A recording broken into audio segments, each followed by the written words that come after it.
George Galloway, and the mother of all talk shows. Welcome to the Open University of the Airwaves with George Galloway. MOATS is under cyber attack for at least the second show in succession. We have just called the police.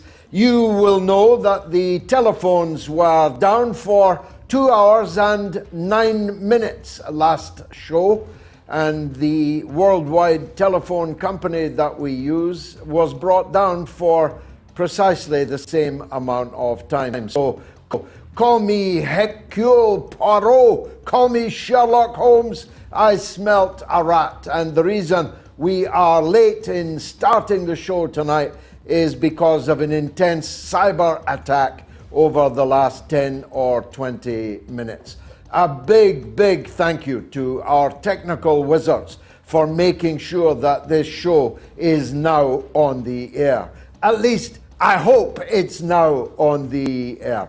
I said just a couple of weeks ago I never thought it would come true so quickly. It is becoming actually impossible for someone like me to work and to operate politically in this country, this free country of ours, for which our fathers and grandfathers fought.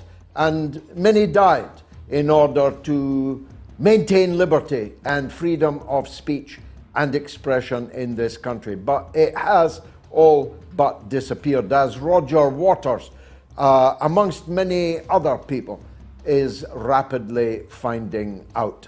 And on this day, Seymour Hersh, with whom I have some history, has posted an account which definitively establishes, at least to anyone with two brain cells to rub together, that the United States of America destroyed Germany's Nord Stream 2 pipeline and tried to blame it on Russia. Still sure you're on the right side in this conflict? And the last time a B-movie actor appeared before both Houses of Parliament in Westminster Hall, he was an aw-shucks, clean-living, B-listed cowboy Ronald Reagan, but this time a B-listed cross-dressing porn actor strutted his stuff on the stage at Westminster, and we'll be, of course, discussing that too. And the balloon is burst. We'll be talking to Beijing and to the United States about how the great Chinese weather balloon story slowly and surely deflated. So, fasten your seatbelts. It's going to be, and already has been, an unusually bumpy night, because this is the mother of all talk shows, or they wouldn't bother. Curious about our curriculum? Have something to say?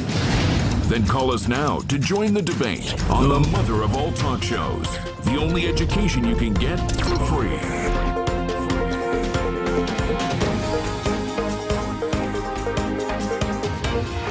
George Galloway, the mother of all talk shows, with George Galloway. The world is our classroom, and you're welcome to sit in and join the seminar. Just some housekeeping first. As you know, if you're a regular viewer, our telephone system was brought down during the last show. It was part of a global breakdown of the global telephone company which we use and pay good money to.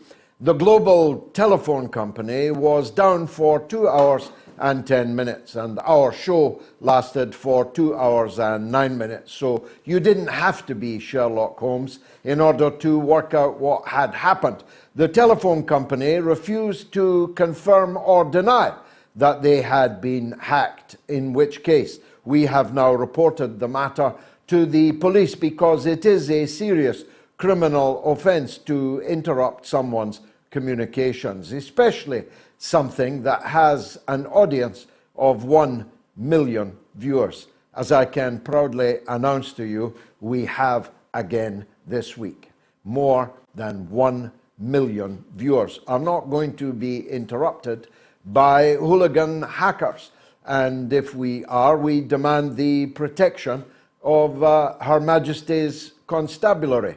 Mind you, there have still been no arrests of the man who sent an email in the early hours of the morning last week threatening to bomb the show, to blow it up with a bomb, and if the bomb failed, to knife me himself. This despite the fact that the man helpfully left his name and his photograph and the link to his blog spot on the threatening email. There's been a lot of police activity taking statements about when and where the email was received and by whom and who was told when about it, but the man, so far as I know, is still at large. Now, if I had been any political leader other than myself, and if this man had, say, been a Muslim, he would already be behind bars. His door would have been kicked in hours after the threatening mail was sent, but none of that has happened, which is buttressing my already inclination that it is now becoming impossible to work and operate in a free and democratic way in this country of Great Britain. We are being shadow banned, we are being strangled, we are being censored, we are being denied platforms, and now our show is being interrupted by hackers. We are being threatened with death in the most condign circumstances, and nobody yet has been arrested. So I'm drawing the appropriate conclusions and will keep you posted in due course. But there's much, much bigger things happening today. I know Seymour Hersh well. He arranged, when I lived in Battersea Rise in London, for several pages of a chapter of one of his books to be put through my letterbox, through my door, late on a Saturday evening. The pages concerned Robert Maxwell and his gun running and espionage activities. I presume that Seymour Hersh, whom at that stage I had never met, was intending that I would use my then privileged position as a Member of Parliament to highlight the allegations made in the chapter, which were, on the face of it, extreme, even outlandish. But no journal was able to publish these allegations by Seymour Hersh, then as now, the United States' preeminent investigative journalist, because Robert Maxwell had taken indictments, pre-publication indictments, against every newspaper, against every publisher, even against every bookshop, to ensure that Seymour Hersh would not be able to be heard. So I was proud to table a motion on that Monday morning in the House of Commons, which meant that every newspaper in the land could publish those allegations without fear of being sued by Maxwell. That which seemed extreme, even outlandish, before my tabling of the parliamentary motion quickly proved to be true, and indeed only part of the truth. Robert Maxwell was revealed within a couple of weeks of that date as the biggest thief of the 20th century, stealing hundreds of millions of pounds from his own employees' pension funds. And all the allegations about gun running and about espionage on behalf of Israel turned out to be spectacularly true. So true that Robert Maxwell then fell off the end of the boat. Or was he pushed? Perhaps we'll never know, but he either jumped or was pushed precisely because of the allegations unearthed by Seymour Hersh. And therefore, ever since, and that's more than 30 years, I guess, now, I have always looked forward to the publication of the latest investigation by Seymour Hersh, and today it came. On his Substack, in a lengthy piece, he establishes beyond contradiction that the United States and its ally, Great Britain, blew up the Nord Stream 2 pipeline, which I described at the time as the greatest act of international terrorism since 9/11, and indeed just as far-reaching in its consequences. It's true that 3,000 people didn't die in the blowing up of the Nord Stream, but far more than 3,000 have died, will die, as a result of the interruption to and the superinflation of energy prices caused directly by that act of terrorism. The international situation became even more grave as a result of that act of international terrorism. And so it is possible to say that the act of terrorism that Hersh reveals in his piece today is every bit as serious as the terrorist attack on the Twin Towers and elsewhere in the United States on 9/11, 2001. That's a big claim that is absolutely substantively established by Seymour Hersh's article today. Now, Joe Biden has denied it, calling it a work of complete fiction. So it's up to you. Who do you believe? Joe Biden or the world's greatest investigative journalist, Seymour Hersh? Perhaps you should take a read of Hersh's piece before making your judgment. But if you believe Joe Biden, as I always say, I still have a bridge here in London that I could sell you going cheap. Now, as I say, I'm old enough to have been demonstrating outside the Houses of Parliament when a B-movie actor appeared before both houses in Westminster Hall, but it was nothing like the slut show that took place today at Westminster. The cross-dressing porn actor Volodymyr Zelensky, turned president of Ukraine, was, well, basically greeted by people lying on their back with their legs open. They definitely were asking for it. They were asking to be humiliated still further. They were asking to be robbed still further. And they were asking to be dragged into what will become World War III and the end of humanity as we know it. Macaulay, I think, talked about no sight more ridiculous than the British people in a fit of morality. That was demonstrated, at least within the Beltway, at least within the Westminster bubble today. It was a scene of mass hysteria.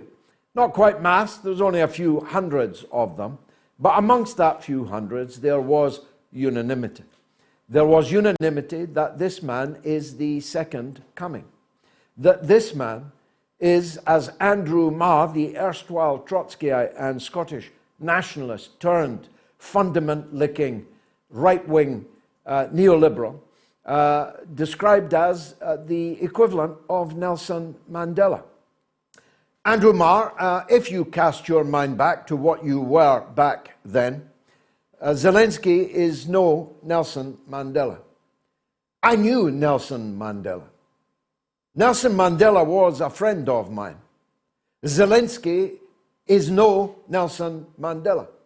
For a start, Nelson Mandela never put on a basque, suspenders, stockings and women's underwear and cavorted on television for a living. Nelson Mandela was never fated by all the chanceries of Europe and the kings and presidents of the so-called Western world, at least not until he'd served 28 years of penal servitude, most of it on a rock called Robben Island. Mandela had no support from Western governments. The Western governments conspired and collaborated with those who imprisoned Nelson Mandela and tens of millions of Africans in apartheid South Africa. The West supported apartheid South Africa until it literally collapsed. The West was still supporting apartheid South Africa even when the apartheid leaders had decided that the game was up and a settlement with Mandela in Pollsmoor Hospital would have to be negotiated. The West opposed Nelson Mandela and his African National Congress. I know because I was there. I was underground in apartheid South Africa on behalf of the African National Congress. I gave some of my blood on the floor of the Guguletu police station in apartheid South Africa. And of course, many thousands of the brave fighters of the ANC, of the freedom movement, of Mkonte and Sizwe, the spear of the nation, gave their life, not the blood from their nose. And tens of thousands gave hundreds and hundreds and hundreds of years put together in incarceration in the dungeons of apartheid. There was one country, however, in the whole world that was supporting Nelson Mandela. When America and Britain and France and Germany and all the others were supporting the Boers in the apartheid system, there was one country, at least, that was supporting Nelson Mandela, who was compared to Zelensky today. I'll leave you to work out what that one country was. But as I say, you don't have to be Sherlock Holmes to actually work it out. You don't have to work out who gave MK their weapons, who gave MK their uniforms, who gave them their rations, who flew them around the world, who maintained the base camp of the anti-apartheid liberation movement in Lusaka and elsewhere, who supported the freedom struggle in South Africa, in the United Nations, in every international fora, in the teeth of the opposition and hatred of every Western government.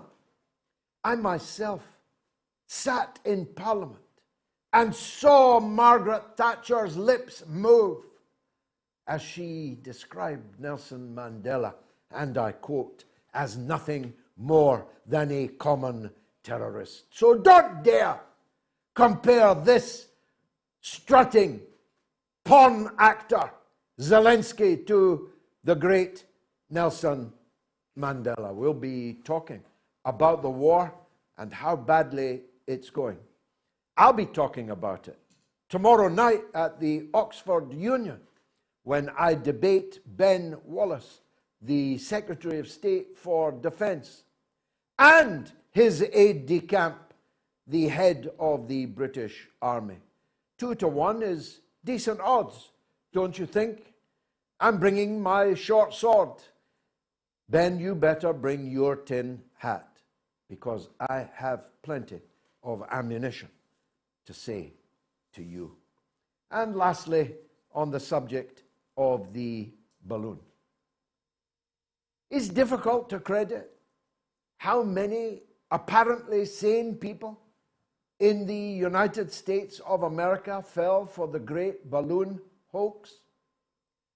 You can understand how the Republicans wanted to embarrass Joe Biden about the fact that a Chinese weather balloon was able to cross the entire subcontinental North America without being shot down. You can understand the Republicans until you know that the same weather balloon did exactly the same thing twice under the presidency of Donald Trump. You can understand Joe Biden's apparent ire at discovering that this happened on his watch, except it's the second time that it has happened on Joe Biden's watch.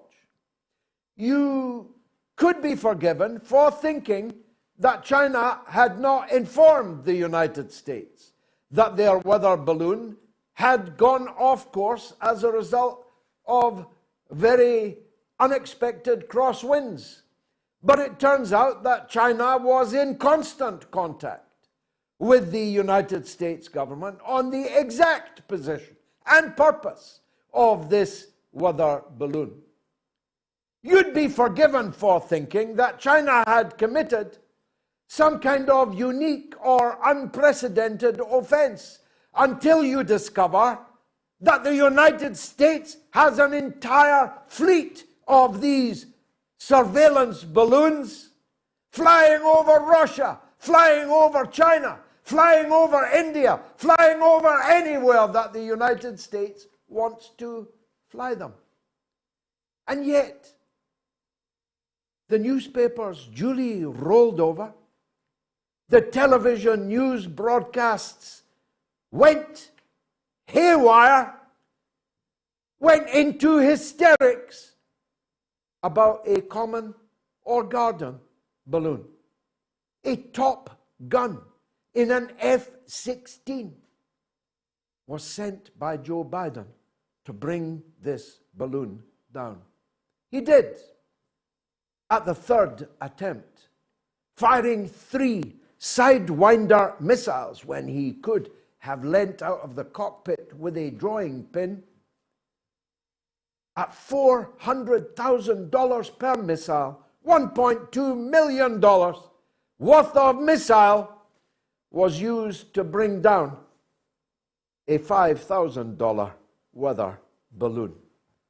The world has gone crazy, but not here on the mother of all talk shows. Lean in for this detail. In the last 7 days, more than 1 million people have watched this show.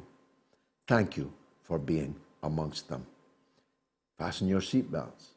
We've got 2.5 hours more of this, the mother of all talk shows.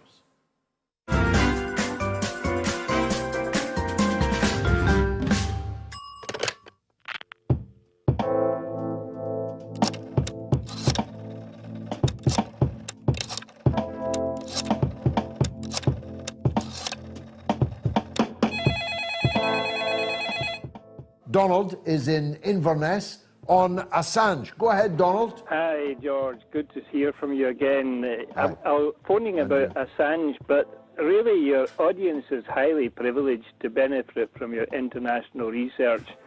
I mean, tonight you told us about the misfired missile and the helicopter crash. We'll never hear that on mainstream news. Last time, Gonzalo Lira told us about Poland doubling its armed forces. These are very important pieces of information. Now, information is one thing, but what I want to do, George, is I want to raise the topic of conscience. But I want to illustrate it with an incident that I saw in a documentary in World War II.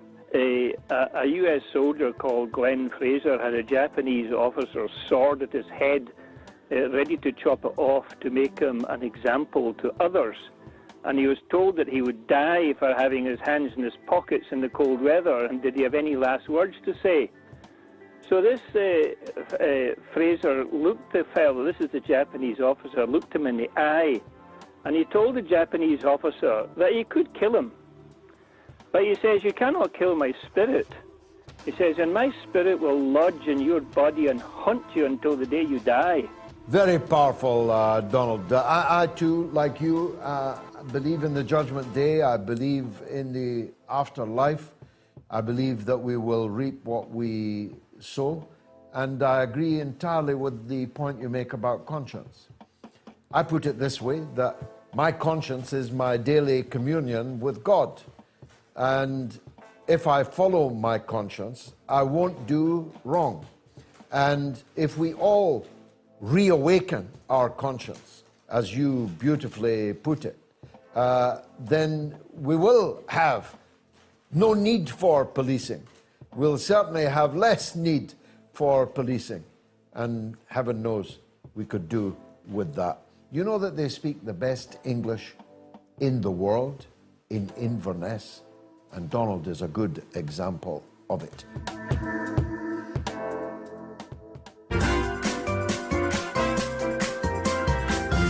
You are listening to the mother of all talk shows with George Galloway.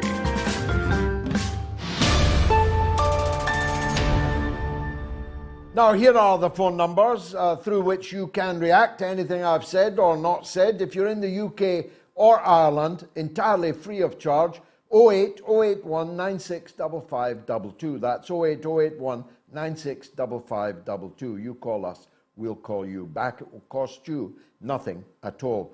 In the US or Canada, again, toll free, +1 844 944 3344. That's +1 844 944 3344. And if you're in the rest of the world, it's +44 203 966 2625. Now we'll be talking later in the show about the devastating earthquake which has struck Turkey and Syria. And we've got a poll running on it. Post-earthquake, should all sanctions against Syria be lifted? You can vote yes, or you can vote no. If you are demonic, if you are a sadist, you can vote no. And some people actually have. So you can vote on my Twitter. You can vote on my YouTube channel. Please subscribe to it while you're at it. You can vote on my Telegram channel, t.me/George Galloway. And you can vote on the YouTube community poll. And a staggering 14,862 people have voted already. And the show is only just started. So get your vote in now. Post-earthquake, should all sanctions against Syria be lifted? A, yes. B, no. Now, Jamie Wright was unable to join us on Sunday for technical reasons, but he is with us this evening. I told you he was a rising star, and you're about to find out that I am right. He's a political commentator, media analyst, and columnist, and based in Beijing. Jamie, welcome to the mother of all talk shows. Tell us, if you will, how the story of the weather balloon is being covered in China. And what do the Chinese people know about it that we don't yet know? Hi, George. Thank you for having me on the show. I'd just like to say, first of all, sorry to you and your audience last week for not being able to join on the Sunday show. Not at all. So the Chinese spy balloon story. Well, if you'll forgive the pun, George, it's nothing but hot air, and we can see this from the rhetoric that's being used from the US government, the actions taken by the US government, and the narratives pushed by the media. Now, the language is key. So if we look at what the US government said versus what the media have said, the US government was very careful to talk to say surveillance. They carefully labeled it a surveillance balloon. The spy balloon that only came into public consciousness because of this wall-to-wall fear-mongering campaign orchestrated by the US media. Now, this is key because although surveillance and spying can be used interchangeably, the key difference is what is being surveilled. So we can have you can have benevolent forms of surveillance. For example, you can have public health surveillance. You can have weather surveillance. Spying, on the other hand, is the act of collecting sensitive and secret information by covert means. Now, this is key because the US government, they admitted that this balloon presented no military intelligence or physical threat to people on the ground. Now, look, if the US government seriously believed that this was a Chinese spy balloon, they would have blown it out of the sky the moment it entered US airspace.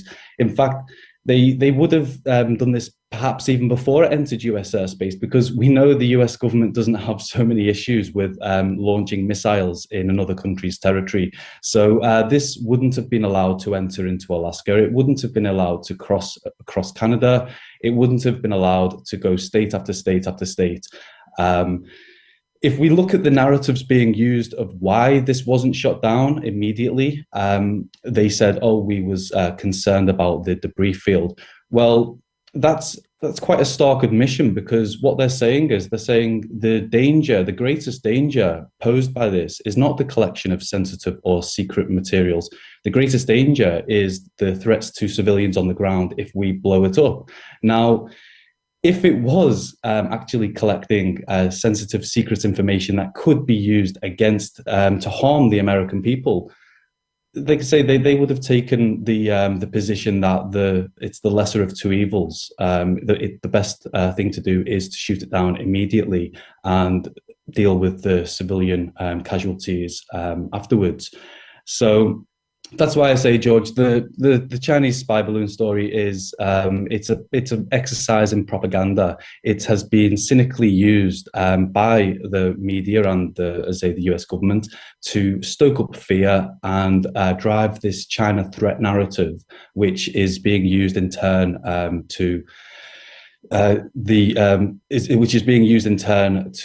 build up military and alliances around China's shores, which we just seen earlier this week in the likes of the Philippines and Japan. I discovered at least, maybe you knew it before me, but I discovered yesterday that the Chinese government had been in touch with the American government throughout the slow and stately, somewhat beautiful progress of this big white weather balloon across the United States. They never tried to conceal that it was their balloon. They explained how it had gone off course. They tried to help the United States in anticipation of what course the winds were likely to take it upon. And yet quite the contrary impression was given by the media and the political class in the United States. It wasn't taken all that seriously in Europe, which may be an illustration of Oscar Wilde's a famous statement that we are two countries divided by a common language. It was regarded more of a joke in Europe, but it was taken deadly serious as an act of war in the United States, when of course it was anything but. Actually, technically, the only act of war was in shooting down a Chinese peaceful, unarmed aircraft down over Montana.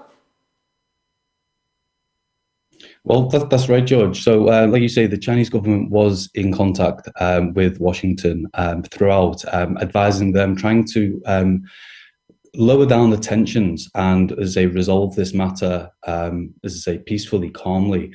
But the US obviously had resolved to shoot it out of the sky once it left, once it was over shallow waters off the coast of America. But in regards, we see this is part of the US is essentially at war with China. A couple of years ago, we could say that it was just a trade war. However, now under the Biden administration, it's quite clearly Trump's trade war has exploded into a full-blown Cold War. Now, the US Cold War against China has crucially four components. It has an economic component, it has a military component, it has a ideological component, and it also has the propaganda component. Now, just to quickly run through these, on the economic front, we see the Biden administration has advanced Trump's trade war, say sanctions, technology restrictions, etc.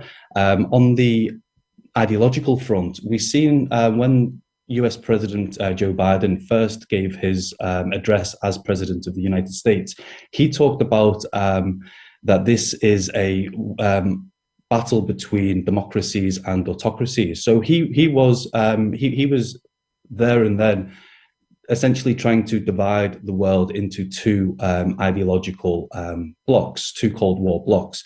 And then when he went to the G7 meeting and his first international platform, he used the G7 to rally this new coalition of the willing. And then we can see this going into the military front. So on the military front, we've seen the US recruit the UK and Australia as junior partners in this AUKUS military arrangement. We see the Quad. We see, greater ties with Japan.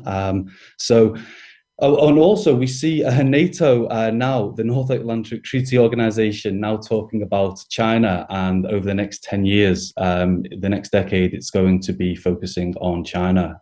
So this is what we see. That's the economic front, the ideological front, the military front, and crucially, the propaganda front. Now, the reason why I'm so concerned about the propaganda front is because I'm not so concerned about, say, the US's actions militarily, these alliances, etc., because I'm not surprised. It's like it would almost be akin to getting angry, getting upset at a dog for barking or water for being wet.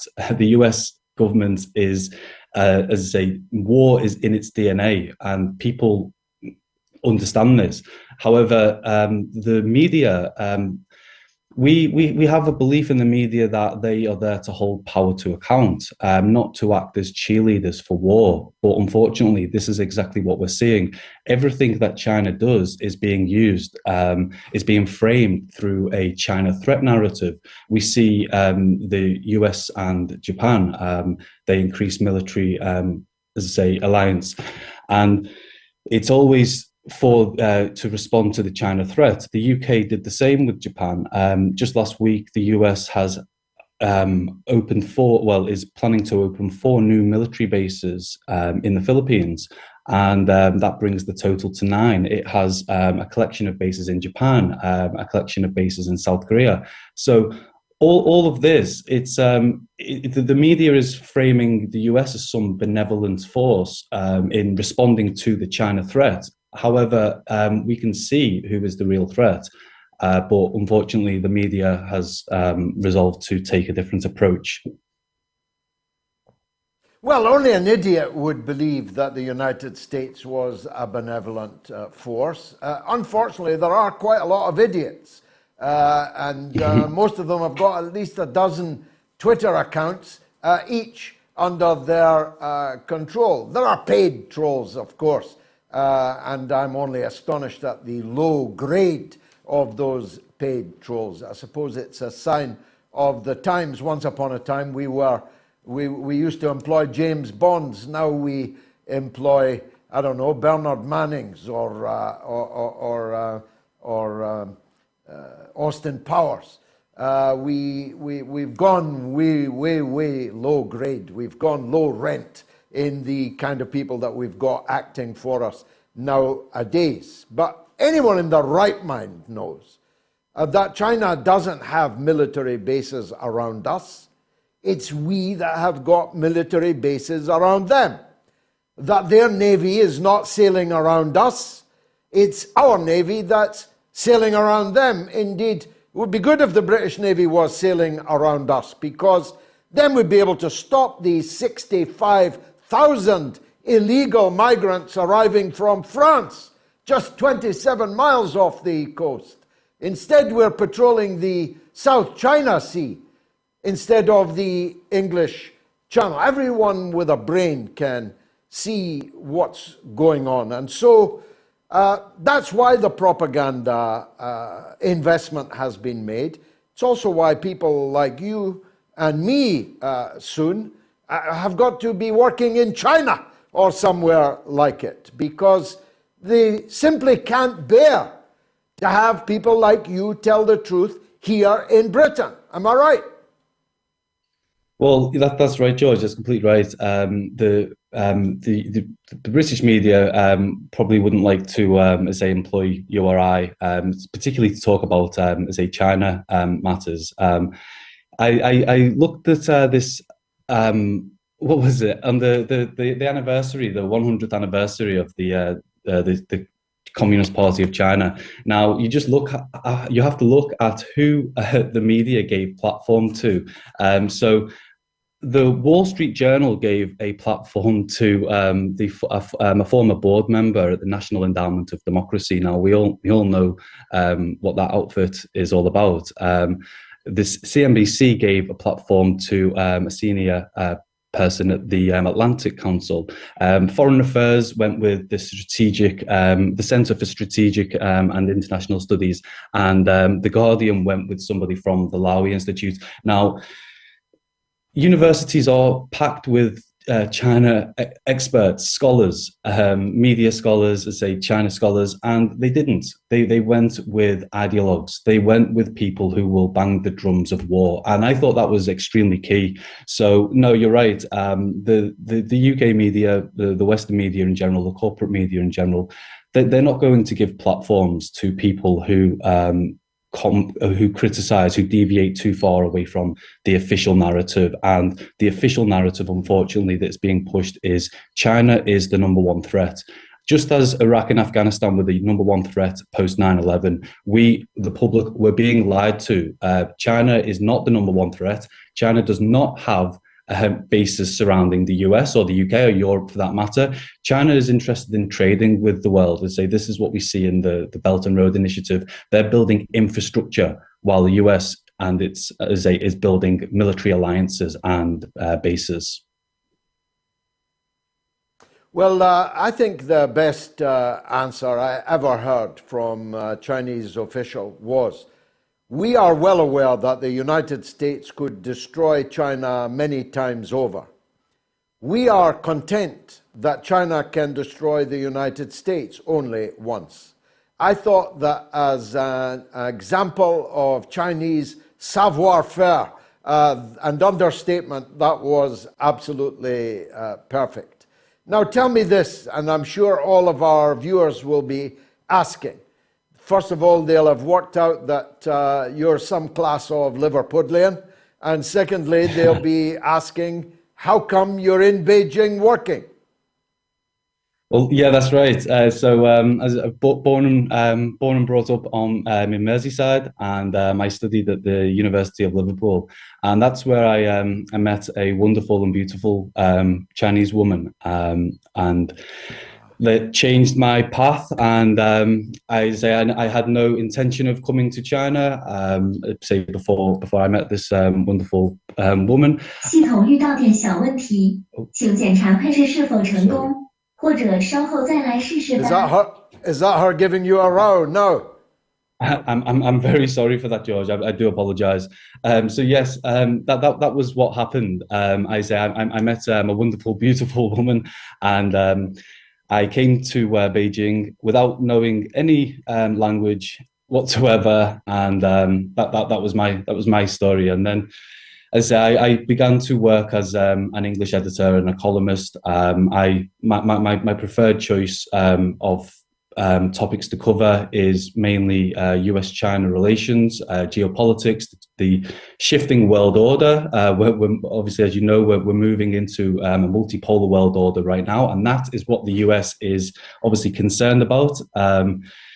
And also, I've been forced to combat obvious media propaganda when it comes to China, because as I'm deeply concerned about the narratives which are being pushed into people's consciousness, particularly amongst the young people. That this is who I'd like to try to speak to. Please just educate yourself on the art of propaganda. We're being lied to. China's not the number one threat, and if you are interested in, say, looking into the art of propaganda, a good place to start would be with Noam Chomsky's and Edward Herman's propaganda model. And yeah, it's just look into propaganda and how it's being used. Your consent is being manufactured, and yeah. Yeah, they don't even seek our consent, but they do implicitly have the consent of many.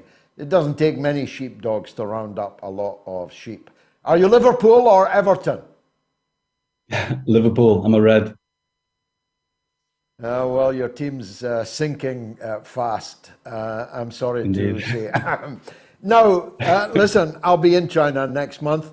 Make sure you hook up with me. Jamie Wright, oh, fantastic, thank George. you very much indeed for joining us in the mother of all talk shows. Post-earthquake, should all sanctions against Syria be lifted? On Twitter, yes, 84. No, 16%. Who are these 16% of sadists? I want to hear from you. Come on have a go if you think you're hard enough. If you voted no on that poll and you want sanctions to continue on Syria in the wake of that earthquake, you better call me on 08081 965522. Or what? Are you a gutless coward? If you're in the US or Canada, +1 844 944 3344. If you voted no, what are you, a gutless coward? Call the show. If you're in the rest of the world, 44203 966 2625. Now, let me take a quick break and then it's William in New York on the Chinese balloon. Up, up and away!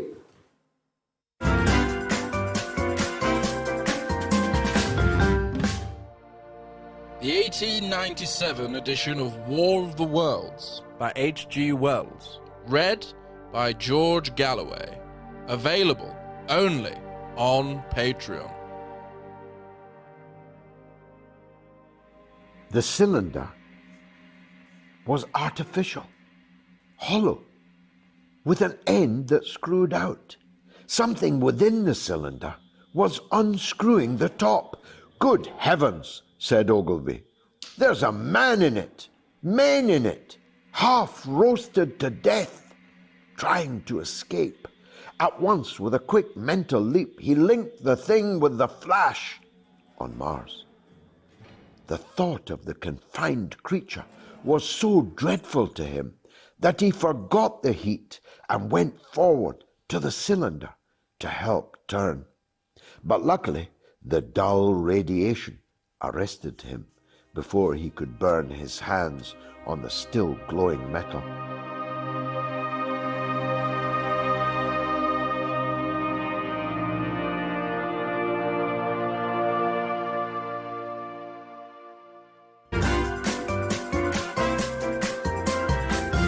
You are listening to the mother of all talk shows with George Galloway.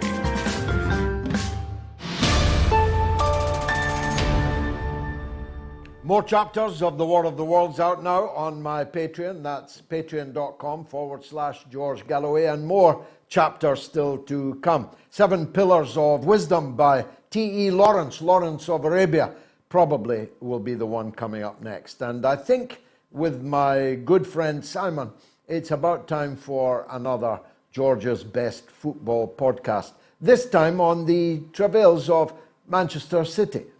As Oscar Wilde said on the death scene in Charles Dickens' Little Nell, you'd have to have a heart of stone not to laugh. William is in New York. Let's hear from him. Go ahead, William. Hey, George, how are you this evening? All good, thank you very much. What would you like to say? Well, first about the Chinese balloon, I mean, the U.S. always needs a white whale. And the other thing is, you know, the uniparties that exist in the so-called Western democracies that offer the illusion of choice. And, George, power only ever serves power. They are deliberately starting a new Cold War. And who profits from that? Certainly not the people of any country, only the existing power structure. I'll be happy if it remains a Cold War, William. I'm more concerned that it's going to be far from cold. Well, George, I can understand your concern, but in studying history, as long as the right pockets are being filled, okay, the end of the world is not going to come. Hope you're right, mate. Anyway, go on. Okay. And my country has not even, you know, lifted the sanctions against Syria, where we have almost destroyed that country. And we've abandoned the illusion of a humanitarian America. At least that illusion is gone. Yeah, at least that's gone. Except in Ward 5 in Broadmoor, the hospital for the criminally insane. And I'm sure there's a US equivalent. It has quite a lot of patients, Ward 5 in Broadmoor, but they are at least all demonstrably mental. Well, if they could take 500 from our Congress and 9 from our Supreme Court, and a couple from the executive branch, we'd be happy to ship them to you. It is one flew over the cuckoo's nest. I saw a stunning meme last night. My editor thought it was in too poor taste for us to use, to which I say piffle. But the meme was, it was a little, I don't know what you call it, a little cartoon of Joe Biden with his trousers fallen down, shuffling along the road with his picture of Hunter and his little Ukrainian flag, clearly lost and dazed and confused. And that struck me as the perfect metaphor for the political leadership of the most powerful country that the world has ever known. If that's not insanity, I don't know what is, William. Well, George, what can you say about it? Well, George, what you're doing is probably the most important thing. People are talking and communicating and seeing that we have much more in common than we have that separates us. Yeah. Okay, and thank you for keeping William, no, not at all. William, we've been thrown together. I would have preferred it if the ocean could divide us. I would far have preferred it if Britain could have been, as it is geographically, a European country, if it could have been a global force for good. But we've been thrown together again. We are effectively one country, your country and mine. You as the head, us as the tail. And we might as well at least respond to our rulers being joined at the hip.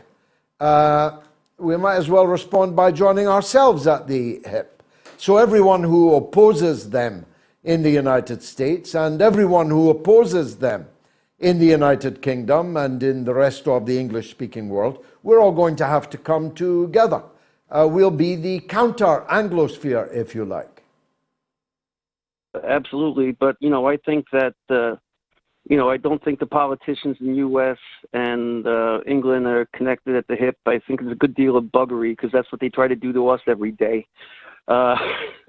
Yeah, there's a good deal of that. Maybe God will turn them all into pillars of salt. William, thank you very much for that. Everything's running behind because of the cyber attack, which delayed the beginning of the show. So let me throw now to the video that my good wife Gayatri made, a rather good one, I think, on the earthquake. Here it is.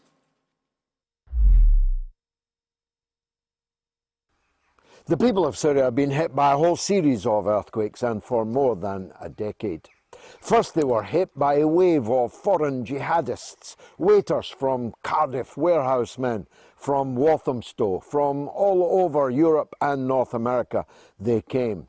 They came to cut throats and chop heads off and to murder aid workers and priests and even bishops, all to destroy the secular republic of the Syrian Arab Republic. And the West aided and abetted all of it. They gave the knives to the throat cutters. They gave them even more deadly weapons than that. And they gave them money, and they gave them Toyota pickup trucks. They did everything they could to destroy Syria. And when the Syrian Arab army began to prevail, they launched their own cruise missiles and their rockets from onboard ships and from air and land. They bombarded Syria almost round the clock. Indeed, Syria continues to be bombed almost round the clock by Israel, supported by Western countries and armed by those Western countries.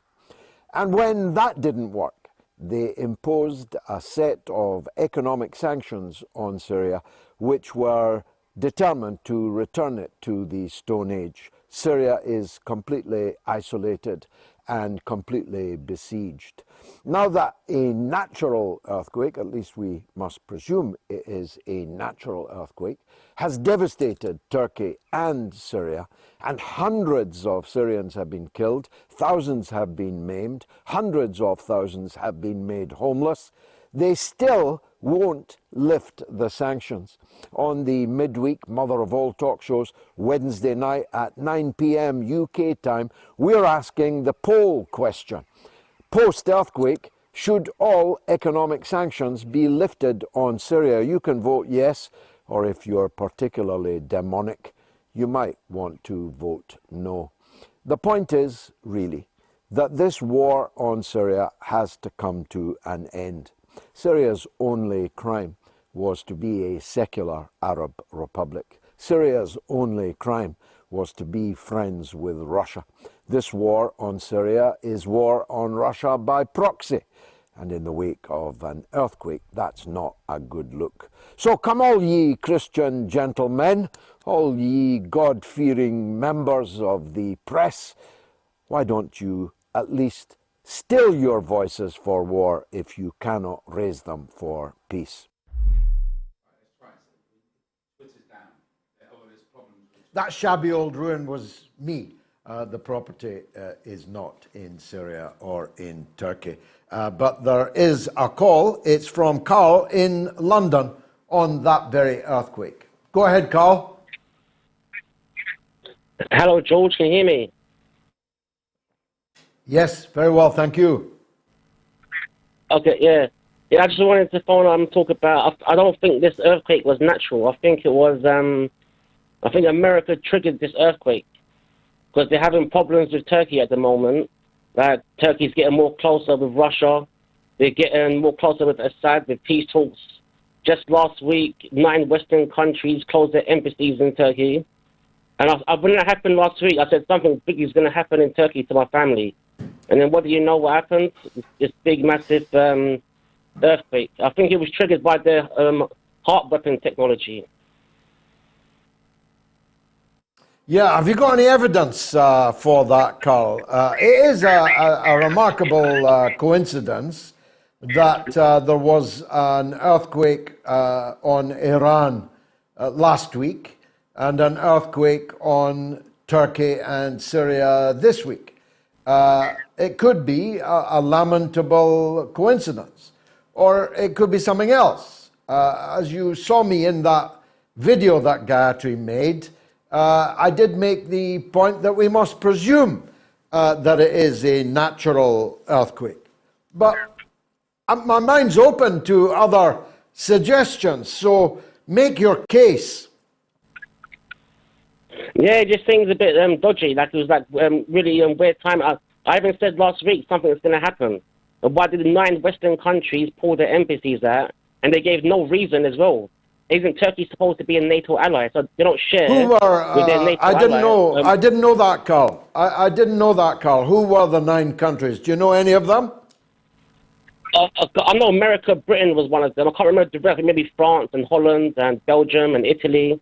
I can't remember all the rest of them. But I know that America, Britain. We'll have to check. We'll have to check that out because I didn't hear that, and I keep pretty close eye on the news, particularly from that part of the world. But it is undoubtedly true that Turkey's relations with the United States are currently absolutely poisonous.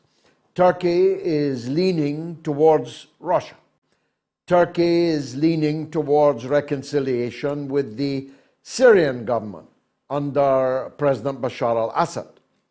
Syria has prevailed against the United States and its satrapies and dogs of war and has maintained itself and has now liberated most of its country, apart from the oil-producing part, which is still occupied by the United States. Even Palestine was hit by this earthquake around Nablus.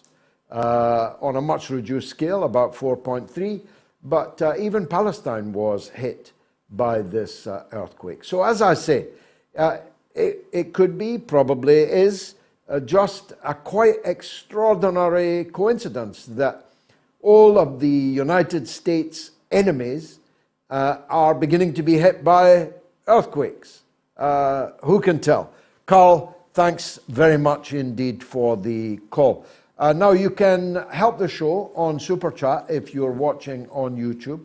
If you are, please subscribe, please like the show, and please go to the Super Chat and make a donation to the maintenance of the midweek show and the fighting fund for the launch of a Friday night MOATS America coming soon.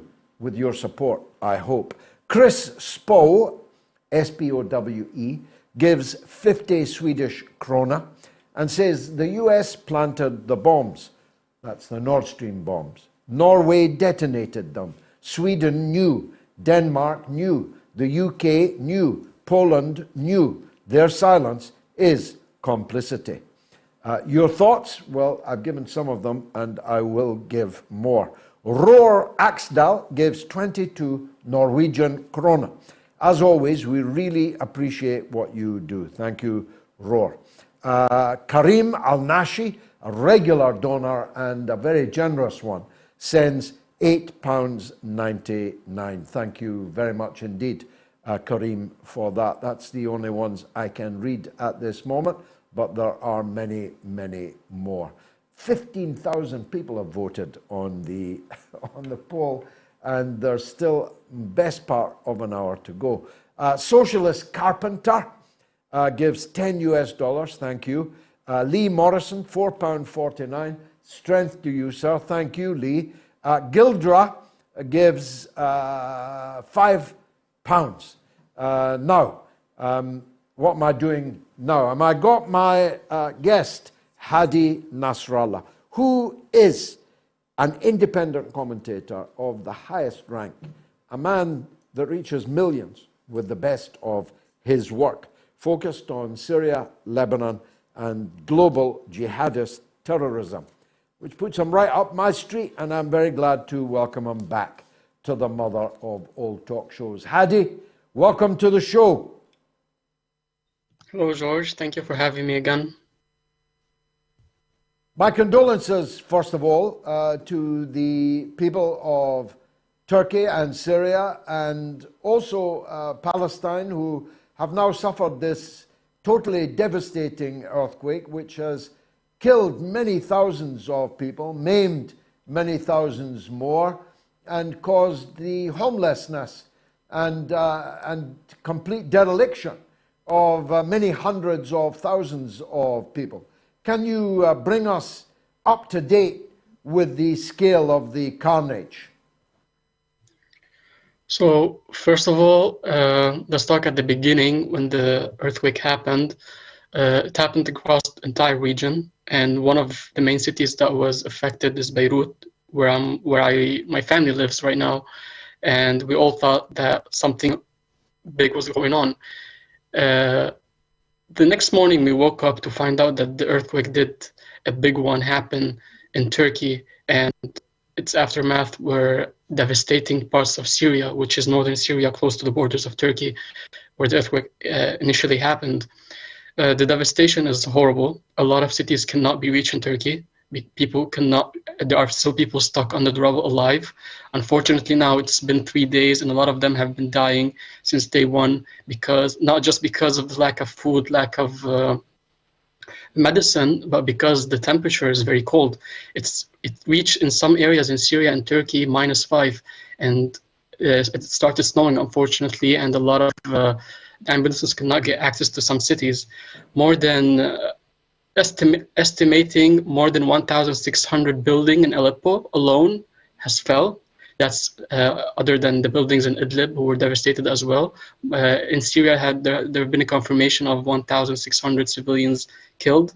The total number with Turkey is around 11,000, as it was confirmed latest, and WHO estimated the numbers to rise and to become 20,000 people killed in both countries.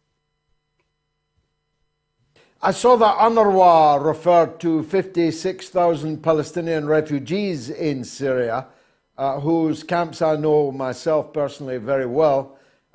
They also are in desperate need. So it seems that the whole situation in Syria is particularly dire because of the state of siege in which Syria is held. God bless Turkey and the Turkish people, but at least they have a state which controls all of its territory and which is not under siege and sanction and is receiving a very great deal, as well they should, of international aid. But Syria not. Now, I mentioned earlier, and in my video I said, you may or you may not want to lift sanctions on Syria. If you're a sadist, you won't. If you are a demon, you won't. But other than that, how can anyone support continuing a siege and sanctions on a country that's just been devastated by an earthquake? I mean, if we're going to talk about the sanctions, the sadistic sanctions, demonic to be exact, because what the Syrians have been going through throughout the decade of war has been worsened 100 times because of the sanctions. There's a lot of things to talk about when it comes to that, but I want to just make clear about three main misconceptions that people are using to justify the sanctions on Syria. And one of them is saying that the sanctions are there to stop the war or to punish the war criminals, what they call.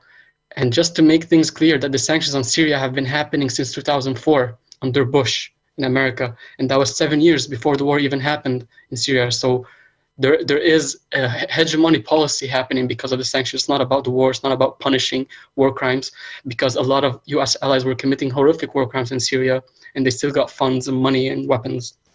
The second misconception here is that the sanctions do not affect humanitarian aid, which is very funny to me, because if you read the Caesar sanctions, yes, it does say that we're going to allow humanitarian aid to go into Syria, but there's a lot of process to go through that. And by the time you go through them, people will have already been killed.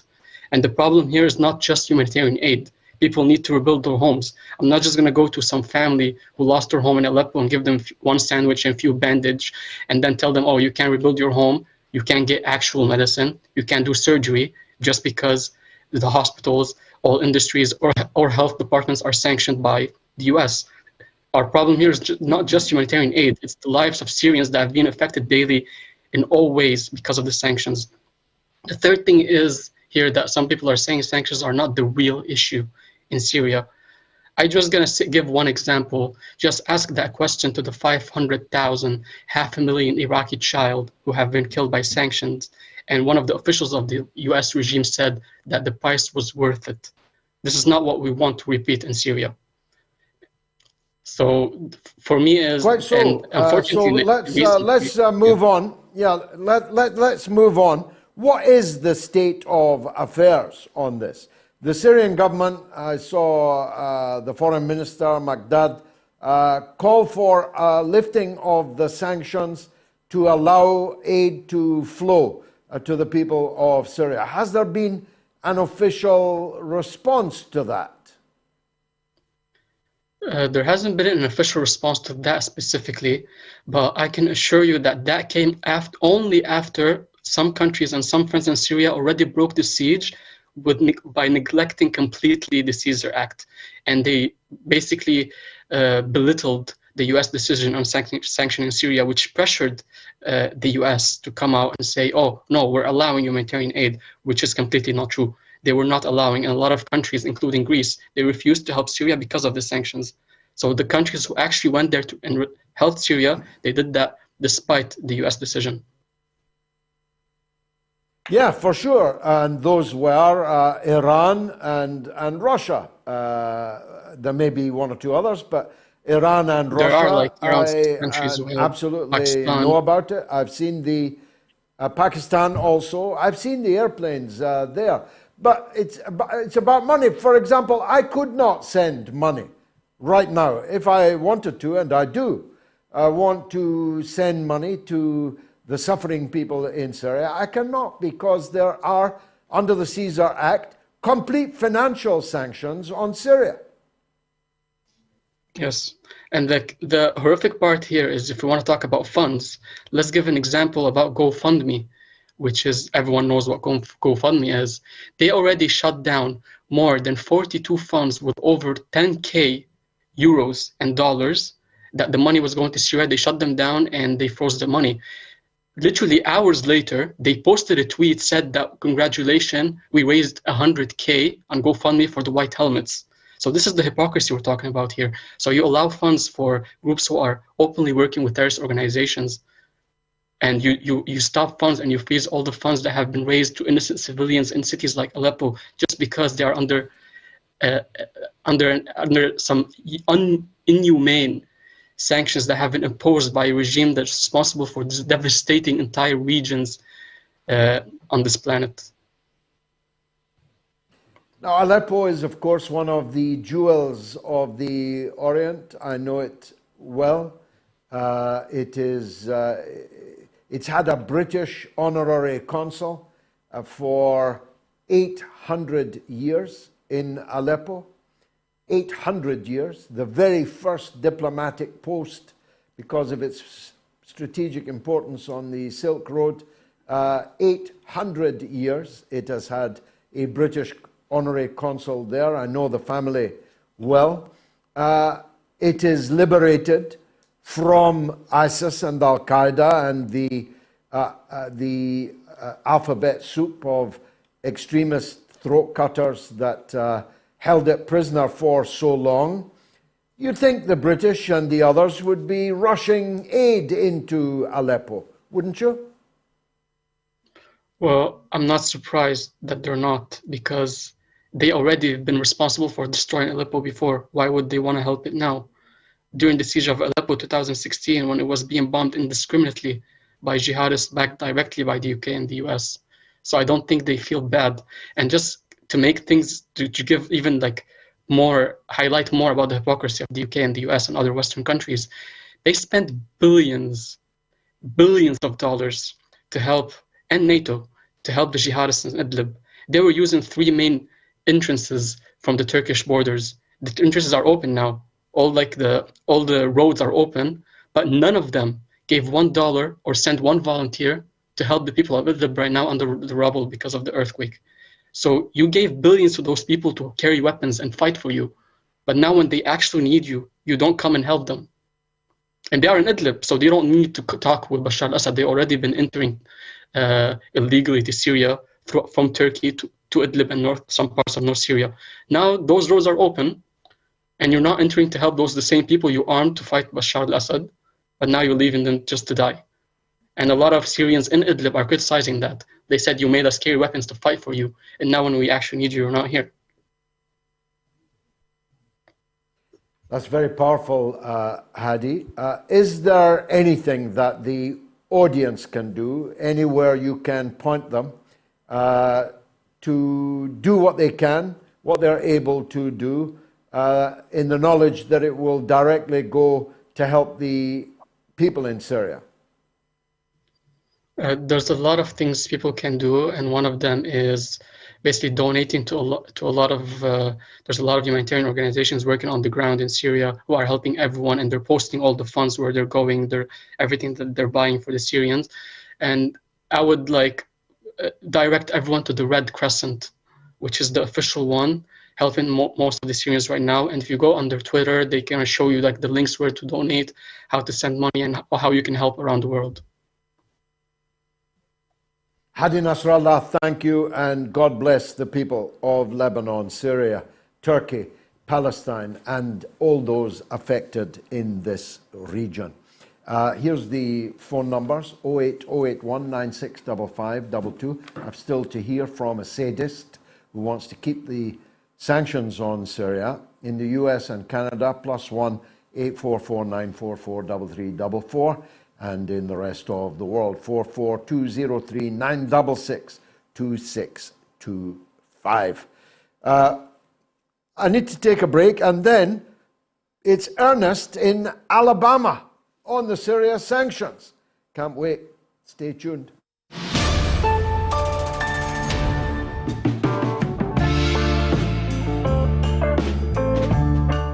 I get a lot of abuse from people in America that don't listen properly. They imagine that because I am viscerally hostile to Joe Biden and the so-called Democrats, that means I'm a supporter of the Republicans and of Donald J. Trump. Neither of those is true.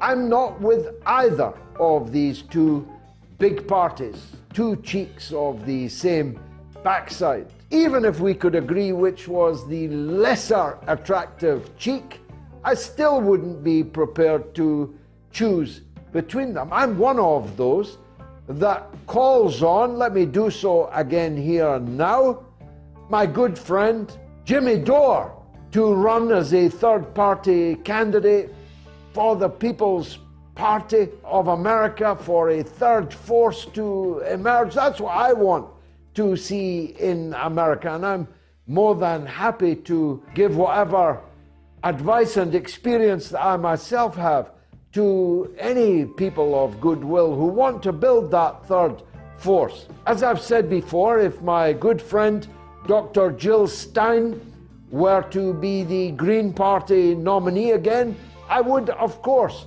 support her for President of the United States. If Tulsi Gabbard would run as an independent presidential candidate, I would support her.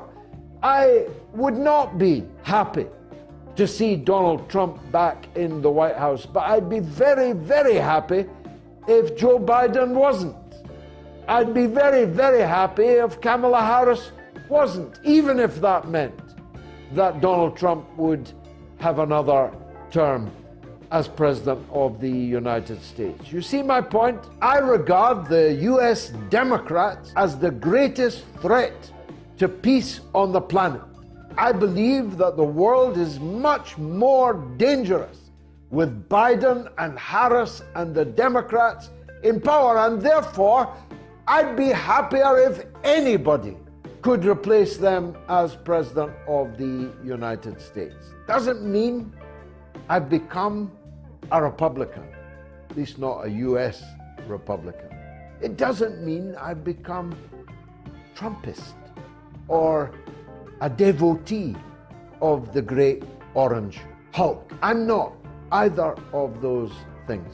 But I've got to tell you, I think Joe Biden and Kamala Harris are a clear and present danger to the American Republic. And even more importantly, from my point of view, they're a clear and present danger to the peace of the world. Avoid World War III. Get rid of Joe Biden.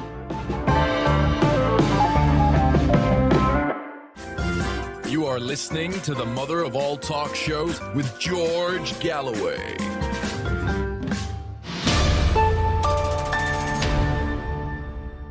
Well, I was going to take the slow balloon route to the United States to talk with Bryce Greene, but I've got him on the line, so I'm going rocket fast there now because he is a very important guest indeed. He's an independent writer, political analyst. He's been a guest on the show before and was extraordinarily popular with the viewers. We're glad to see him back. Bryce Greene, welcome to the show. I had so much to talk to you about before I read Seymour Hersh's, I think, epic analysis of the blowing up of the Nord Stream, about which we have spoken before. Did he persuade you? I think he did. And this was something that a lot of people on the left had suspected, a lot of people who were critical of, the Biden, Blinken, Nuland, all of them, critical of their motives in Ukraine, critical of how they would, treat their so-called ally, Germany. We suspected that the United States would have something to do with it. There was also some speculation about the United Kingdom having something to do with it. But the detail with which Cy Hersh was able to report on this, I think it gives it a lot of credibility. Now, Cy Hersh, he's very well connected within the intelligence communities. He's reported on numerous stories, numerous important stories, from the My Lai massacre in Vietnam in 1969 to Abu Ghraib in Iraq, to reporting about the Skripal poisoning. A lot of this stuff it comes from the heart of the intelligence community. And what Hirsch described, I think it's very credible, and we can go into that in some more detail. Yes, I want people to read the piece, but I'd love you to, as it were, review it. The long and short of it is that the Biden administration had conceived of the plan of destroying the pipeline as far back as fall of 2021, months before the Russian invasion actually began. Now, why would they be doing this is one of the critical questions that I think that a lot of mainstream discussion really avoids. For a long time, the U.S. has been opposed to the Nord Stream pipeline. The pipeline is able to transport natural gas cheaply from Russia to Germany to help fuel Germany's industrial economy. Now, a close link between Russia and Germany has long been opposed to what U.S. has in mind for Europe. In fact, the entire impetus of NATO, in effect, was to keep Germany down, keep the Americans in, and keep the Russians out. And that hasn't changed over the last decades. And when Germany announced the plan for the Nord Stream pipeline, the U.S. did everything it could to oppose the pipeline, all the way to the point where, in fall of 2021, they were actually discussing plans to blow up the pipeline. And when the war started, and before the war, around the beginning of the war, the Biden administration, both Biden and Victoria Nuland, they gave the press some very cryptic statements about how they felt towards the pipeline. Biden at one point said that the Nord Stream pipeline will not go forward, and when asked about how he would be able to stop a German-Russian project, he said, he emphasized, he's like, we will be able to get it done. And later, Victoria Nuland said something along the similar lines. And what Cy Hirsch reported was that this was at the time where the plan was actually already underway, already in its planning stages, going forward. And according to Hirsch's reporting, the Norwegian government actually assisted the U.S. in a lot of the logistics of this. In fact, according to Hirsch, the actual planting of the explosives occurred during a Norwegian exercise in March, so months before the actual explosion. And at the last minute, the Biden administration worried that detonating it so close to the end of these exercises might implicate the West, might implicate the United States. And so they tried to do some last minute changes to make sure that they could detonate it at a time of their choosing. And, well, the rest is history. I mean, we saw the fact that we saw the pipeline explode. We saw the U.S. officials line up almost unanimously and point the finger at Russia without any evidence. And we saw the U.S. media system completely repeat that line and not even explore the possibility that the United States might have had something to do with it, might have had any advanced knowledge.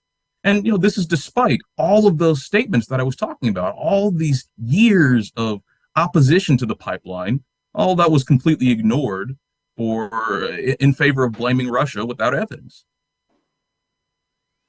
Well, in the words of Groucho Marx, who are you going to believe, me or the evidence of your own lying eyes? With our own lying eyes, we saw all of these threats. We saw Nuland, we saw Biden, we heard what they said, and now the world's greatest investigative journalist has given us chapter and verse, and we can believe Biden or we can believe him. Poor fools us if we believe Biden. But that makes your country both a terrorist and liar. Must make some people wonder, surely, Bryce, whether or not we're on the right side here. You're exactly right, but our country, I'm sure you know, is no stranger to being terrorists or to being liars.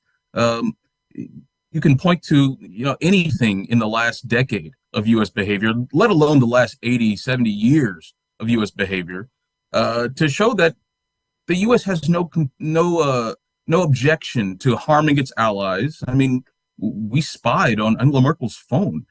We have no qualms about deceiving our own people, about deceiving our own publics. The disinformation that led us into Iraq is, something of a legend by now, but there are so many other things. Everything we've been told about Libya, about Syria, the sanctions that you were just discussing, we never talk about those. So everyone who blindly follows the lines of, anonymous U.S. officials or officials from the intelligence community, well, they're participating in a grand deception in American society that allows U.S. power to legitimize itself by distorting reality and, in a sense, creating their own reality for the American viewers, for American media consumers, for American voters.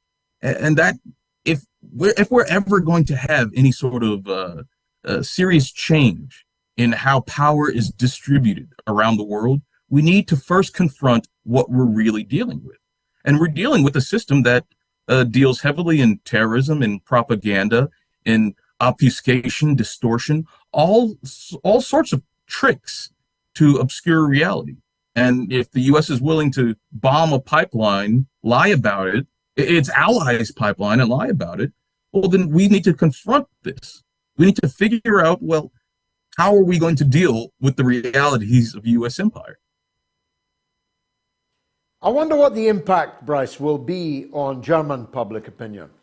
Here we have pretty definitive proof, not just that the United States committed this crime against their country, against their economy, against their vital infrastructure, but that the little dogs that run around behind the United States, or the rats that follow the elephant feeding on its dropping, like Norway and others, participated. Indeed, in the case of Norway, according to Hirsch, was a vital component of this attack on Germany.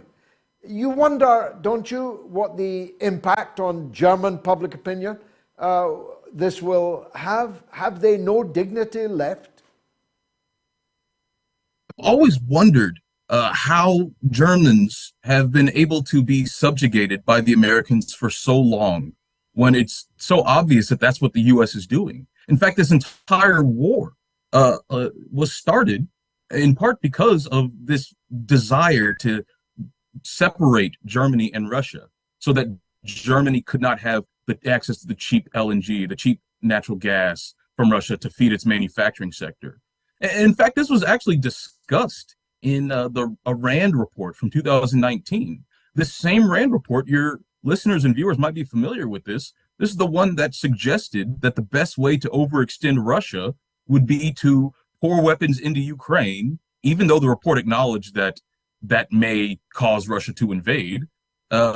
Another section of that report said that part of the critical objectives of the U.S. should be to get Europe off of Russian natural gas and to put it on American natural gas. And, you can see American natural gas companies, their profits are through the roof, so they're happy. But, you're seeing headlines in the business press about how Germany's manufacturing sector is suffering, how it's at a serious risk point. And so at some point you have to wonder, why are they letting this happen? And it seems that Germany was actually very hesitant about getting involved in this entire proxy war to begin with. They were very hesitant to send the Leopard tanks, which they just sent, and they didn't do it until the U.S. agreed to send its own tanks. Even if you go back earlier in the war, you can find a lot of resistance to the U.S.-led proxy war on behalf of Germany. And I suspect it's because a lot of them understand what's happening to them. And I don't know why. There's a lot of stuff going on that I'll never be privy to. But for some reason, they're unable to break this hold that the U.S. has over them. And in fact, just last week, German officials were quoted in the press as saying that they're open to the possibility that the West was behind this attack. And so that's starting to be discussed openly. And then this morning you have Seymour Hersh's piece drop. I can only imagine the conversations that are going on between German and American diplomats, and also between Germans themselves. How are they going to handle their country after their sovereignty has clearly been challenged by the United States? It was threatened before, but now it's been directly challenged. It will be interesting to see how this turns out, to see whether or not the German people will accept that their government is going to kowtow to the United States. Or are they going to assert their own sovereignty? Are they going to assert their own right to make a deal with Russia if they decide to make a deal with, Russia, China, the U.S. enemies? Are they going to be able to conduct diplomacy as a sovereign nation, or are they going to be chained to the United States for the foreseeable future? And that's a serious question that has a lot of bearing on the future of Europe as an entity in general. Yeah, they're open to the possibility that bears defecate in the woods and that the Pope might be a Catholic also. Now, you had a narrow escape, Bryce, from a big white Chinese weather balloon, and the President reviewed the State of the Union. How is the State of the Union this morning? I got to be perfectly honest. I didn't even watch Biden's State of the Union, mostly because I don't find those talks to be especially useful. They're usually trying to rally Americans behind some vague foreign threat. And in this case, the threat was China. In fact, I did see a headline that said that Biden believes that fighting China will unite us all, and that's the cure to America's polarization problem. And part of this whole spectacle of the balloon was a way to sort of crystallize American public opinion against China. Now, there are all sorts of questions about how this balloon got as far as it did.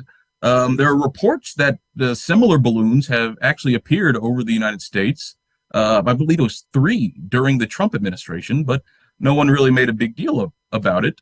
And they made a big deal about this one. You know, they sent a warplane to shoot it out of the sky. And one of the troubling things about this is, an F-22. One of the troubling things about this is that we learned, I can't remember the paper that reported this, but we learned that China had refused a call from the Pentagon after the downing of this balloon. Well, that's interesting, but why did the U.S. only try to call after the downing of the balloon? Why did they not call before? Why did they not try and, do diplomacy like adults do, like serious countries do? Instead, they shot first and asked questions later. And apparently China didn't really take kindly to that. And they rejected calls from the United States. And so this is all part of both this balloon and the Nord Stream pipeline and the proxy war in Ukraine. All of this is part of the new Cold War, in which America, a failing empire, tries to assert its dominance in the world against, the rising global South, against the rising BRICS bloc. And part of the way they do that is by mobilizing their populations to accept greater tensions with China. And you see it in the military planning. I mean, there were just war games, high-level generals and the big imperial planners, they got together and they gamed out what would happen in the event of a Chinese attack on Taiwan, something that would only happen if the U.S. continued doing what it's doing now.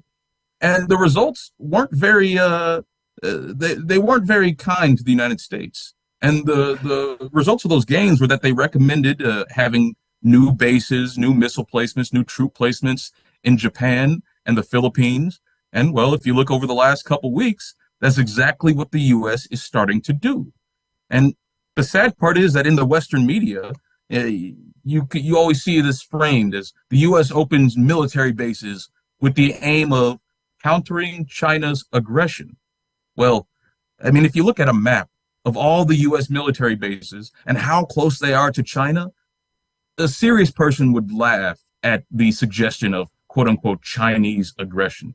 I mean, it's laughable. It hardly even merits a response. But this is the state of American media. This is the state of American political discourse. And there is no one in a high position of authority that's even challenging this. There's no one who's saying, maybe we shouldn't try to start a war with the entire rest of the world. Maybe we should try and seek a serious solution to our problems with China, a serious solution to our problems with Russia. The progressive Democrats in the U.S. Congress, you might remember this, they actually caught an enormous amount of flack for releasing a letter that it was the mildest, most tepid of calls for diplomacy. It wasn't even a call to end the massive amounts of aid that we're sending to Ukraine. It wasn't a call to refocus American funds to the domestic front. It wasn't a call to do anything different with American empire. It was a call to maybe think about talking about diplomacy. And they all disavowed it. They said that this isn't us. Oh, we would never say such a thing. We would never question the wisdom of a Ukrainian proxy war. And so that's the state of the left right now. No, not one person. Well, actually, one person did come out and say that they stood by the letter, and that's Ro Khanna. Good for him. We have one guy. But that's the state that we're working with.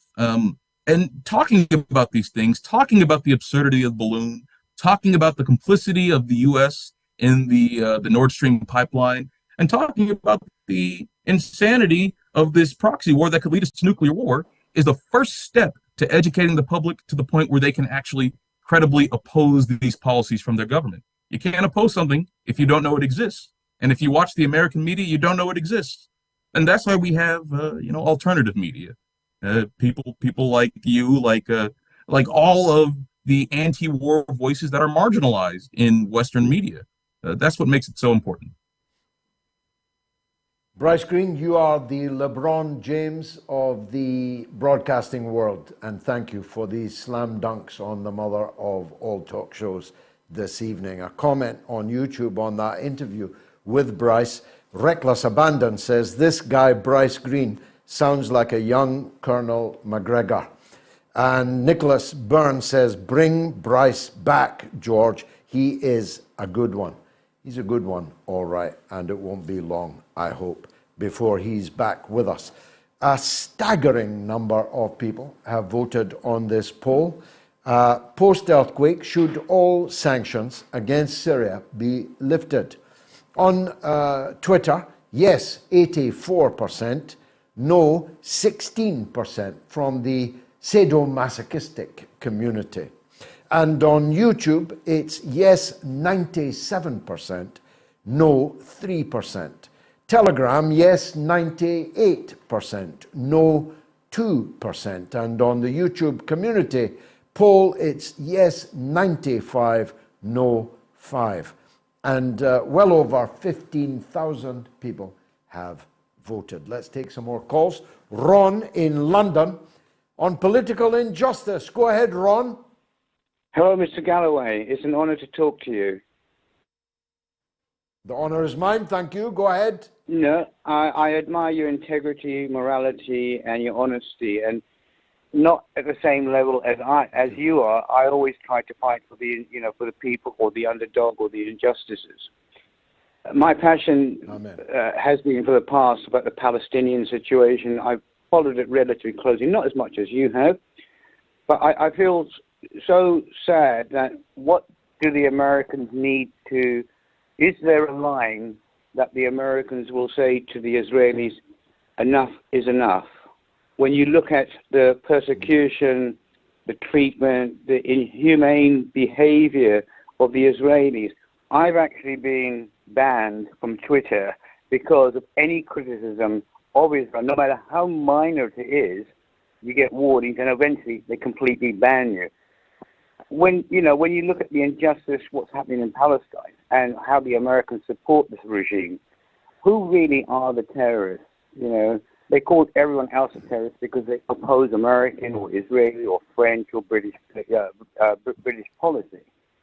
But I think we are the biggest terrorists. Well, no Palestinian terrorist ever managed to commit a terrorist act like the one on the Nord Stream 2 carried out by the United States, Norway, and other satrapies of the US empire. There's terrorists and there's terrorists. It's like the wonderful story that's told in City of God by St. Augustine, in which he describes an encounter between Alexander the Great and a pirate captain.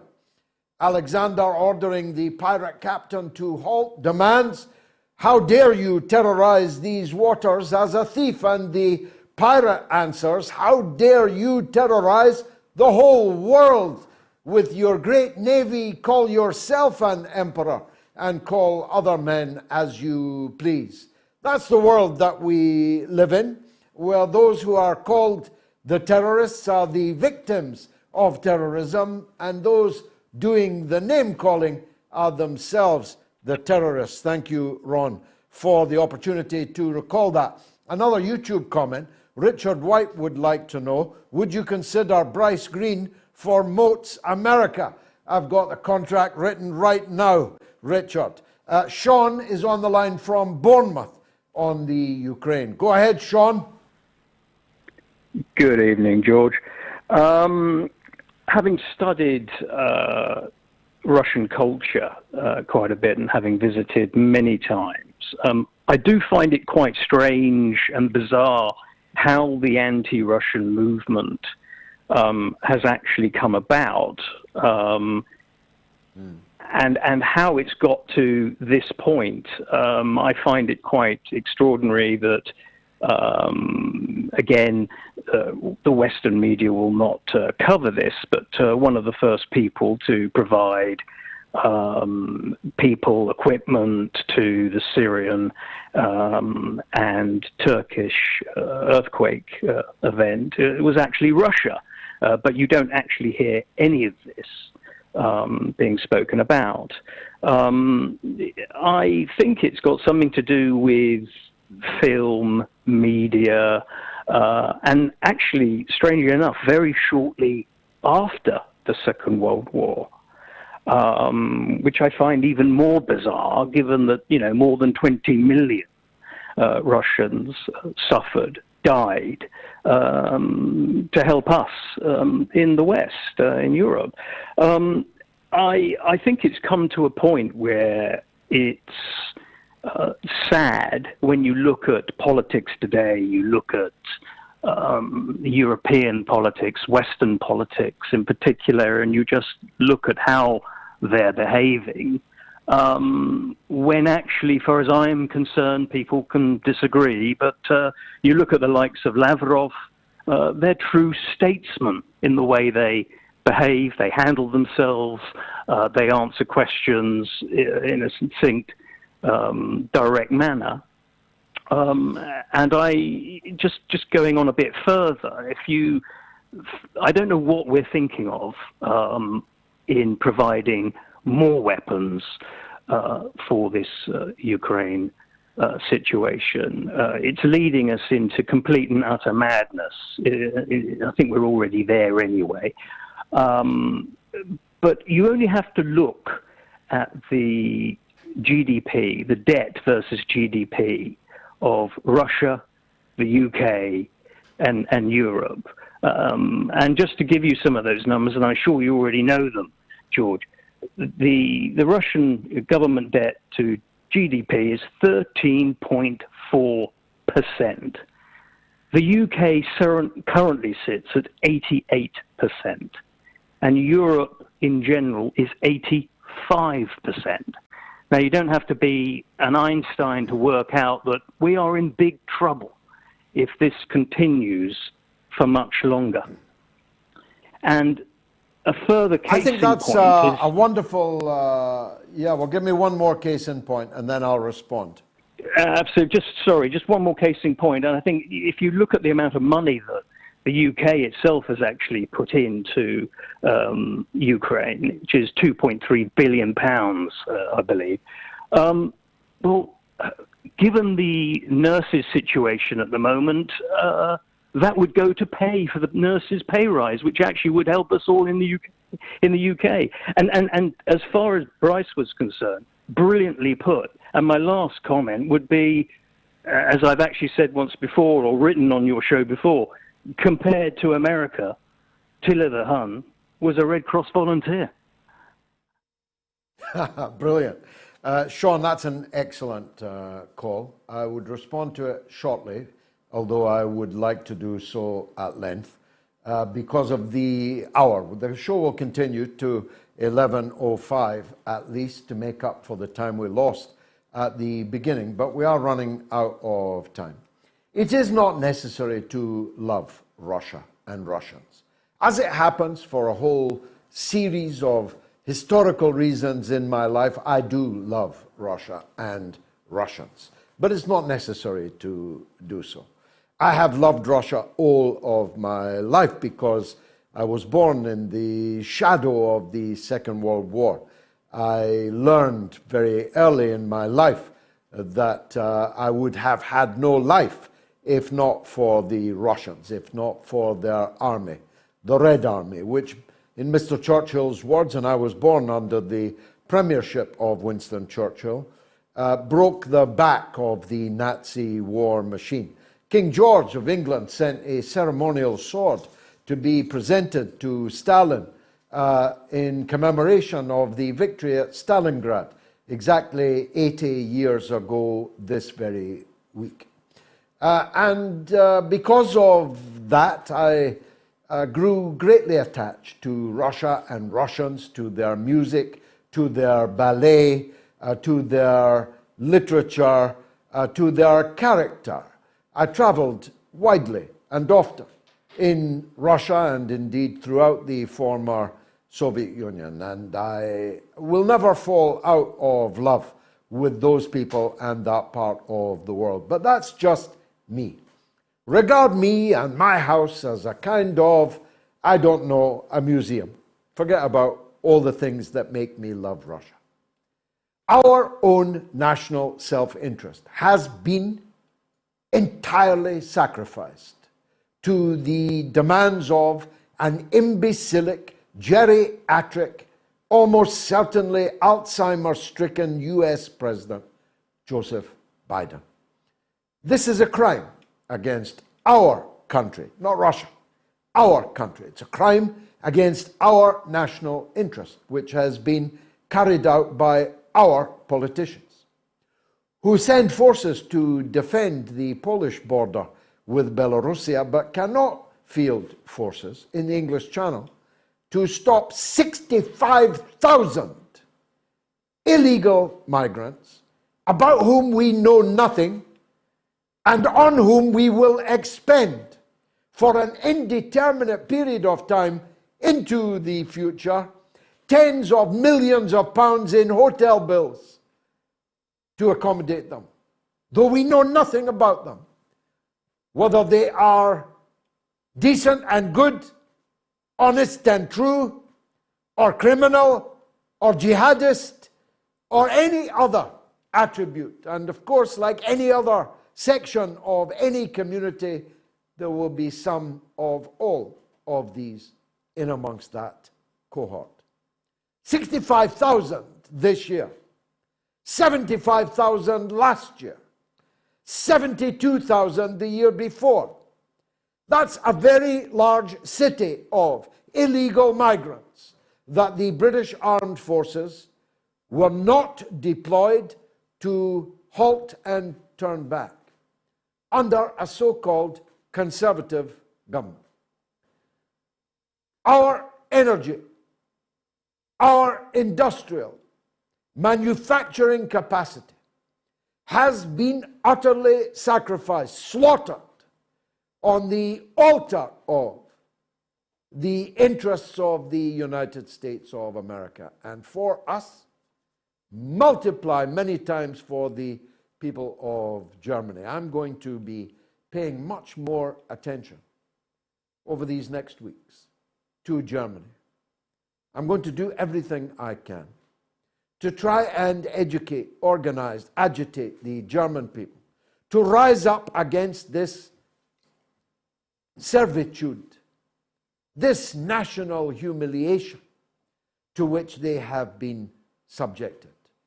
If our national interest has been sacrificed, the German national interest has been annihilated, has been systematically murdered by the United States with the assistance of the rats that follow the elephant, feeding on its droppings. Comment from J.J. Gill on YouTube. Never quite loved a phone-in live show like this one. It is so bloody desperately needed. Thank you, J.J. Gill. The next 10 super chats, here they are. Remember to donate. Tax Dodger, 125. Charlie O, 179. Articulate as always, Mr. G. Legend. Thanks, Chas. Sangar Nasrat, Australian dollar 14.99. Longer range weapons will only motivate Russia to push deeper into Ukraine so as to create the equivalent territorial buffer, and therefore is a tool of escalation. Quite so. Golden silence, $2. Well said, GG. A degenerate's welcoming one of them. Jerry Jacobs, £8.99.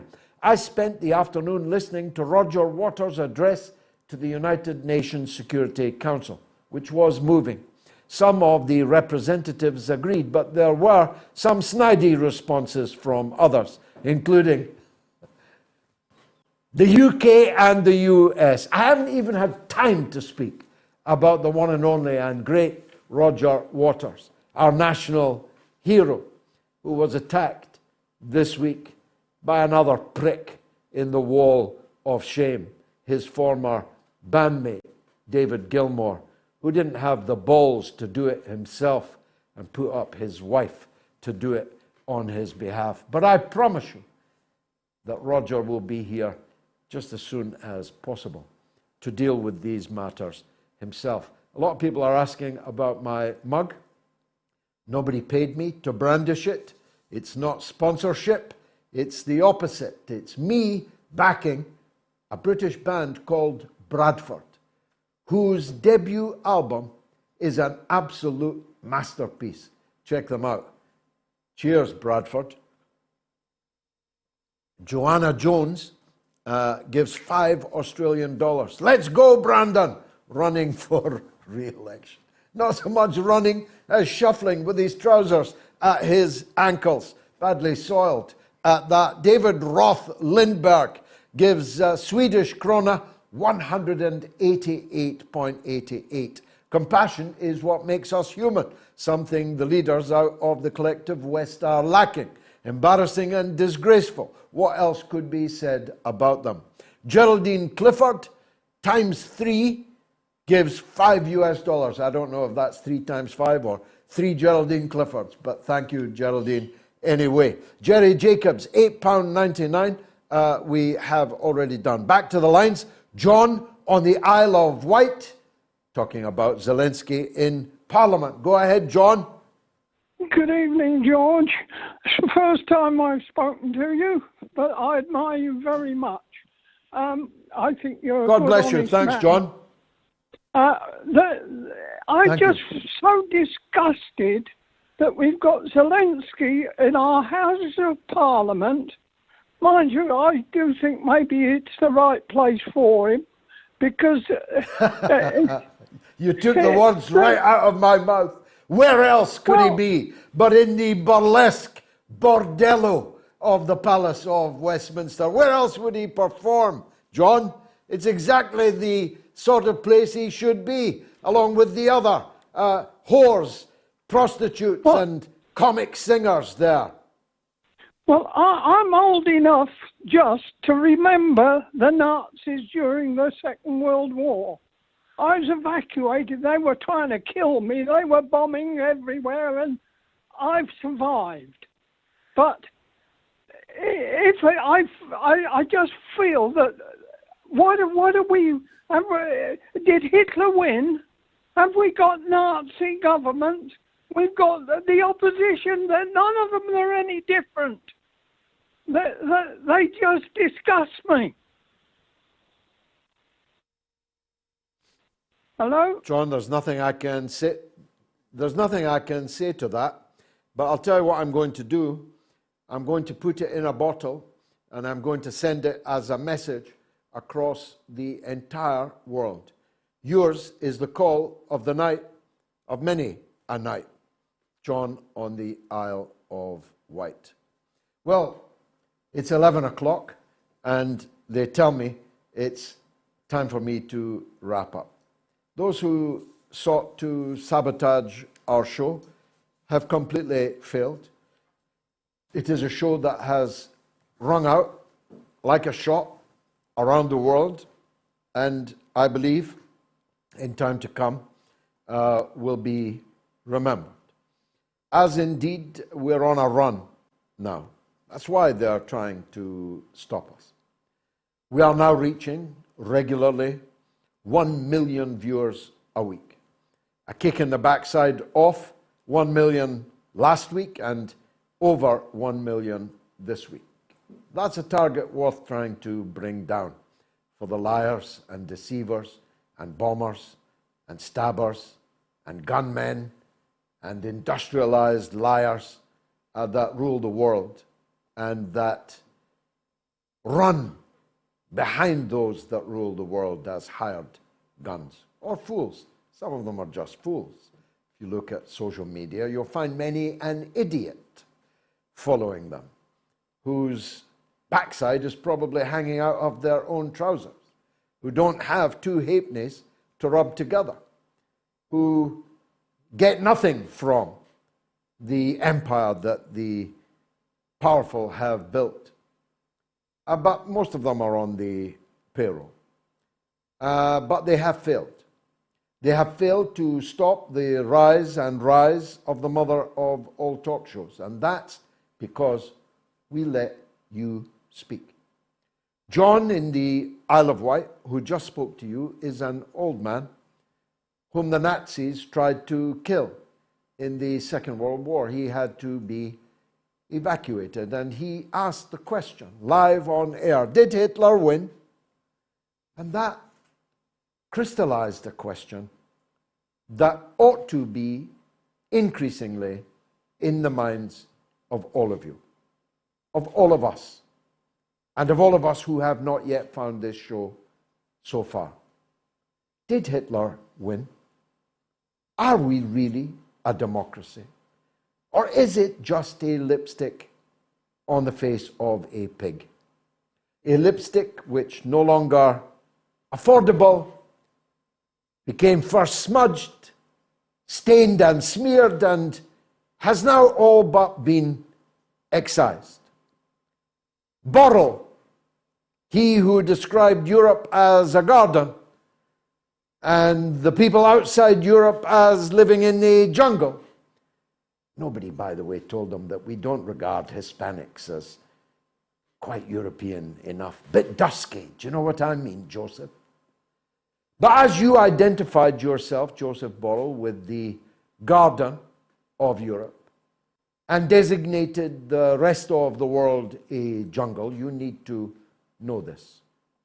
That the people of the rest of the world are not prepared to put up with your hegemony, your domination, your exploitation, your colonization anymore.